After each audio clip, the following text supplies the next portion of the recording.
Welcome. In this quick tutorial we are going to show you that how to unfollow someone on TikTok. It's super easy and we will make sure you get it right.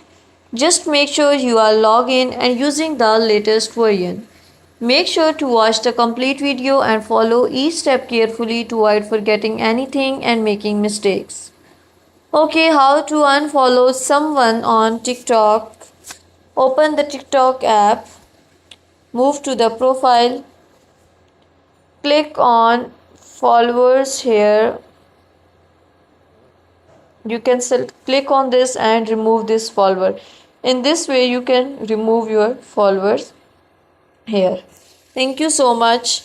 That was all. Please consider showing your support by commenting, liking, sharing and subscribing to our channel for more valuable content in the future. Your engagement is highly appreciated. I wish you very good luck. Thanks.